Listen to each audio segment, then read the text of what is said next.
Hello, I'm Helen from Sunbird Soap. I did an interesting experiment on using macadamia nut oil in making bar soap, and I'd like to share my findings with you. It was very interesting and unexpected, and I'm quite excited.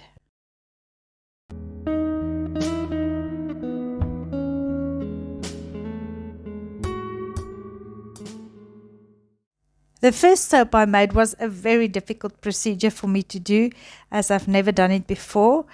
I did measure my lye and my oils, but I didn't measure the water. I just added the lye to quite a lot of water in a pot and stirred it until it was dissolved. I decided to make soap in an old-fashioned kind of way, not outside or in a cauldron, but just on the stove top. I just really wanted to experience making soap in this way, but I didn't have a clue as how to do it though. But this macadamia soap wasn't 100% soap. I did it in the style of a Marseille soap, which would use 72% of olive oil. I just did it with the macadamia oil. The rest of it was coconut oil. I did this because I had an idea that the macadamia nut oil on its own wouldn't harden up enough. I was scared of that, and I also didn't know about the lather, how it would lather or how it would hold up. I covered it overnight as I read somewhere that this was the right thing to do. But the next morning, when I opened the soap and stirred it, it didn't look much different from the previous night. So I don't know if it would have made a difference. I turned the stove on and it reached a boil, which I think was wrong. It should never boil like this. It is a terrible thing if the soap starts to boil. It makes these volcanoes. So it should always just be on a gentle simmer. I just want to show you what happened. It did boil over, even when I thought that the simmer was low enough. And it was a big mess to clean. It started to make this kind of a slimy, soapy layer. So I was optimistic that I would be able to make soap in the end. I had no idea about how much I should stir this soap, because the more I stirred it, the more it made bubbles. I switched off the stove in the evening and I left it until the next day after the whole day of cooking. So this is what I found. The next morning it was definitely soapy, but I didn't know whether it was enough. If I could start salting it out at this stage, it just didn't look exactly like enough soap. The water also still seemed a bit oily. So I just continued the boil on the stove for the rest of day 2.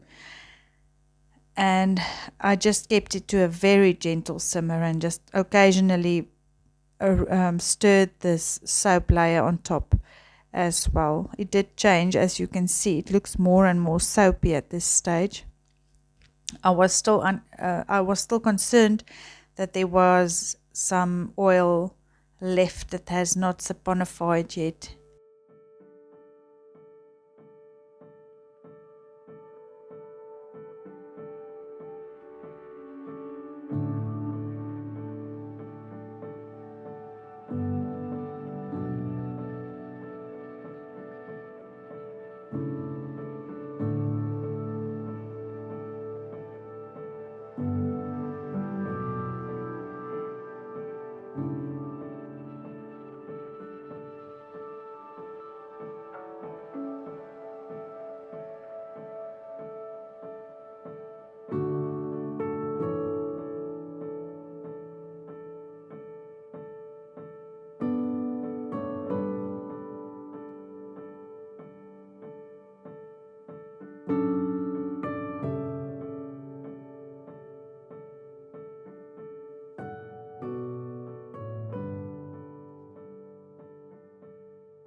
And then I just dissolved some salt in water to make a brine that I would add to this soap on the stove.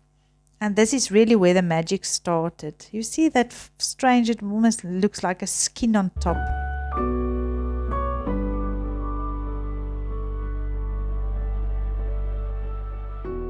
Before adding the brine though, I just stick blended the soap just to make sure it was saponified.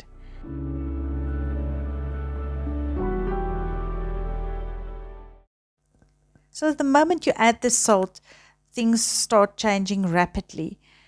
And I also realized that I needed a much bigger spoon than my little spatula to stir it around.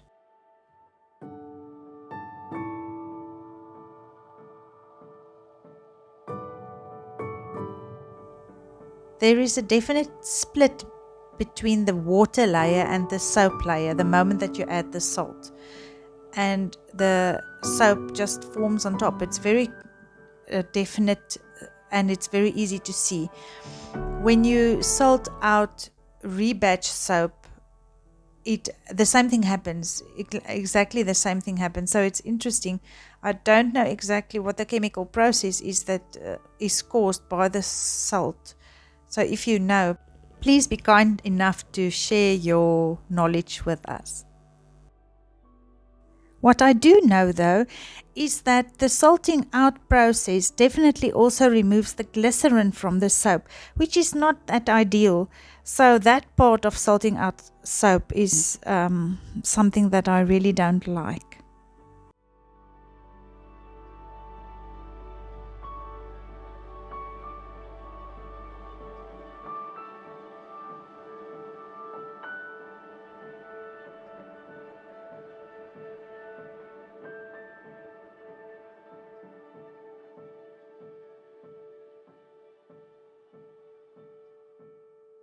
I left the soap to settle and cool down until the next day so that it would be easier to handle it. And I just removed it. It was very soft, but it came out easily enough.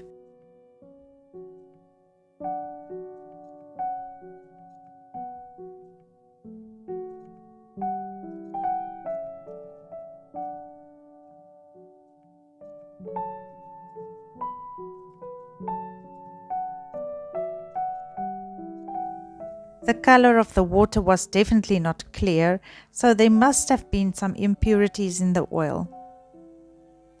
I let this dry thoroughly on an old towel so that there would not be too much moisture when I started cooking it on the stove.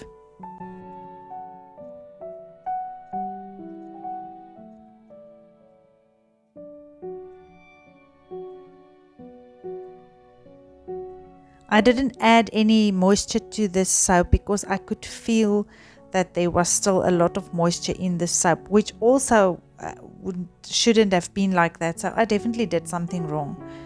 But it melted down easily and I could get rid of a lot of that moisture when I cooked it.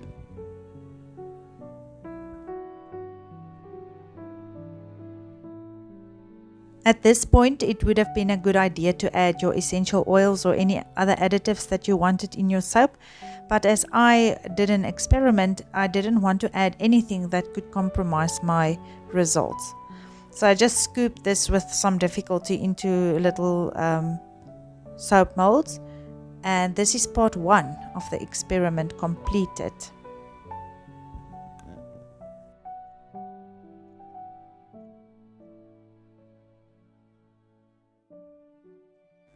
In this part of the experiment, I used exactly the same oils and the same amounts of oils than in soap number 1. Also, the sodium hydroxide was the same. I just dissolved it in much less water to make a normal cold processed soap. I did this soap with a heat transfer method, as it is becoming a little bit cooler by us and the coconut oil wasn't liquid to start with.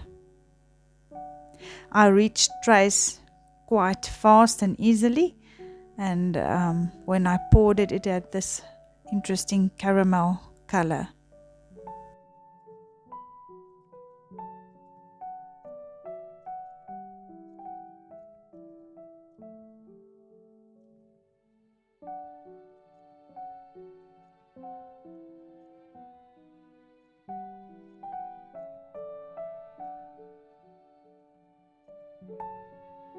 For the last soap that I did, I just used 100% of macadamia nut oil and I just made a cold processed soap.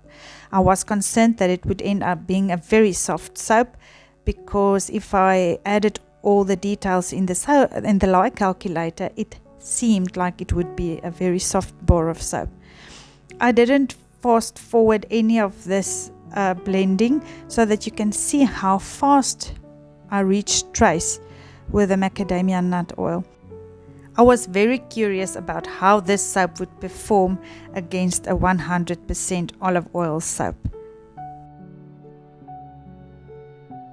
If you plan on making your own 100% macadamia oil soap and you want to add some colors and swirls to it, just make sure that you use the stick blender extremely sparingly, rather use a whisk. I soaped at room temperature and it still traced very fast. If I use macadamia oil in combination with other oils, I don't seem to get the same fast trace. If macadamia oil makes out the majority of your oils used though, be careful. The color of this batter looked so much the same than the previous part of the experiment that I had to mark my molds to make sure I remembered which batter was which. This lather test I just did 24 hours after I made the soap. As you can see, the first soap floated because of the way it's cooked, and I think it's because there's no glycerin in it. It was a good soap, it lathered well and it made nice bubbles, as you would expect from a soap that has 28% of coconut oil in it. Still, the soap disappointed me to a degree. There was nothing that stood out that it was a fantastic soap. And I must say, I don't know if I'll go through the effort of making this soap again.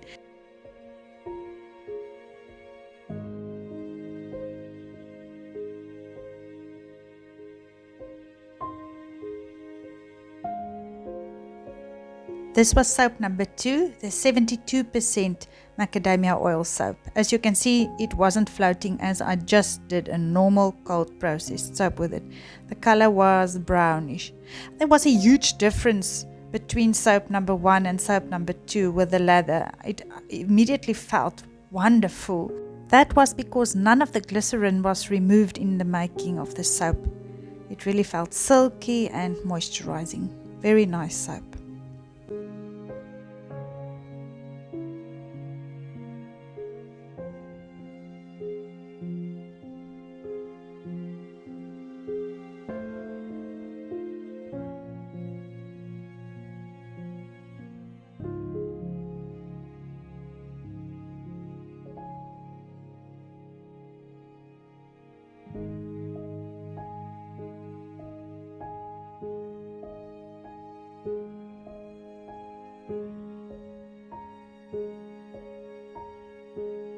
The 100% macadamia oil soap was the big surprise though. It had the prettiest color in my view. It has a soft pinkish color. I don't know if it will fade away. I will retest it in about 6 weeks time. It didn't float either because it was just a normal cold processed soap. It took quite some time to lather up.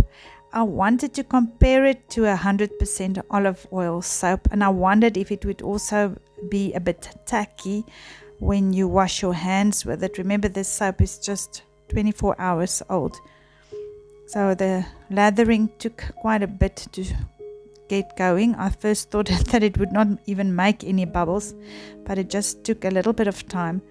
But it was extremely moisturizing on my hands and it just felt gorgeous. I am definitely going to continue making 100% of macadamia oil bars. It lathered up very nicely after a while, and it had none of that tackiness that you get with a 100% olive oil bar. I cannot wait to try it after 6 weeks. It's a wonderful soap and I'm definitely going to redo it. I think it's an excellent alternative to Castile soap.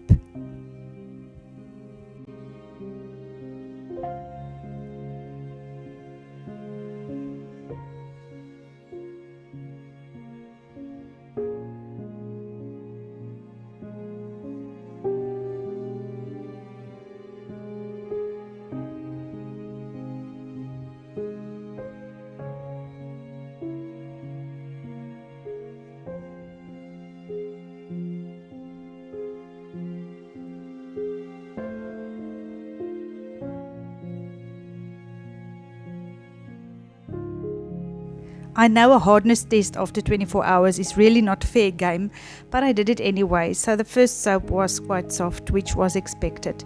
Then the 28% added coconut oil to the macadamia oil was also, the soap was really soft. You can see how easily I dented it with my thumb. But it was alright, it was easy to unmold and easy to use, but it was still soft. The 100% macadamia bar though was a huge surprise. It was the hardest bar of them all, and after 48 hours when I retested them, it was even harder still, and that was a huge surprise. I hope you've learned something from this and maybe try some macadamia oil soap for yourself. It's really, really worth the while, and the color is also very pretty. It has such a soft pink tone to it, and it's lovely.